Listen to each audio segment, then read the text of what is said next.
اسم معرفہ کی اقسام۔ اسم معرفہ کی 4 اقسام ہیں۔ نمبر 1 اسم علم، نمبر 2 اسم ضمیر، نمبر 3 اسم اشارہ، نمبر 4 اسم موصول۔ اسم علم۔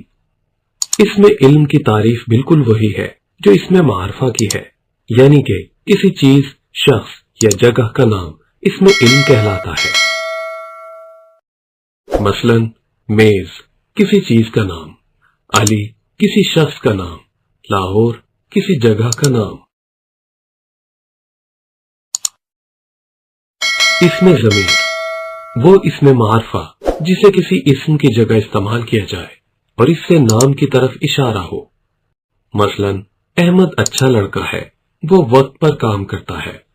ان جملوں میں وہ ایسا لفظ ہے جو اسم احمد کی جگہ استعمال ہوا ہے اور اسم احمد کی طرف اشارہ کرتا ہے۔ لیپ ٹاپ ایک اہم چیز ہے، اسے آپ ہر جگہ لے جا کر اسے استعمال کر سکتے ہیں۔ ان جملوں میں اسے ایسا لفظ ہے جو اسم لیپ ٹاپ کی جگہ استعمال ہوا ہے اور اس سے لیپ ٹاپ کی طرف اشارہ ہو رہا ہے۔ اسمائے ضمیر اردو میں استعمال ہونے والے اسمائے ضمیر مندرجہ ذیل ہیں۔ وہ، تو، آپ، میں، ہم، اس، اسے، تجھے، انہیں، تمہیں، مجھ، مجھے، ان، تیرا، میرا، ہمارا، ان، تمہارا، ہماری۔ اسم کی جمع اردو میں اسما ہے۔ اسم اشارہ یہ وہ اسم ہوتا ہے جس کے ذریعے کسی دور یا نزدیک چیز، شخص یا جگہ کی طرف اشارہ کیا جائے۔ مثلا یہ پین میرا ہے، وہ گاڑی سفید رنگ کی ہے۔ ان مثالوں میں یہ اور وہ اسمائے اشارہ ہے۔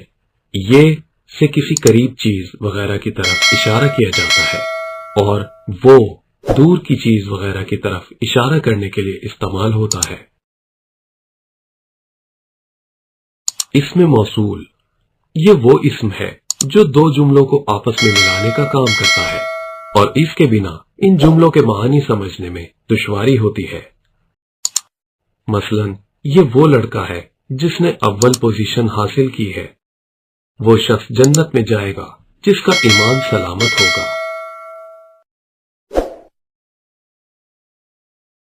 پہلی مثال میں یہ وہ لڑکا ہے اور اول پوزیشن حاصل کی ہے کو اگر الگ الگ پڑھا جائے تو اس کے معنی پوری طرح سمجھ نہیں آتے، لیکن ان کے درمیان اگر لفظ جس کو لگا دیا جائے تو یہ ان دونوں جملوں کو آپس میں ملاتا ہے اور ان کے معنی کو واضح کرتا ہے۔ اسی طرح دوسری مثال میں وہ شخص جنت میں جائے گا اور ایمان سلامت ہوگا، یہ بالکل نامکمل جملے ہیں۔ ان کو آپس میں ملانے کے لیے اور ان کا مطلب واضح کرنے کے لیے اسم موصول جس کا لگایا گیا ہے۔ نوٹ: موصول وصل سے نکلا ہے جس کا مطلب ہے ملنا، تو کیونکہ اسم موصول کے ذریعے 2 جملے آپس میں ملتے ہیں اس لیے اسے اسم موصول کا نام دیا گیا ہے۔ اسمائے موصول اردو میں استعمال ہونے والے اسمائے موصول مندرجہ ذیل ہیں۔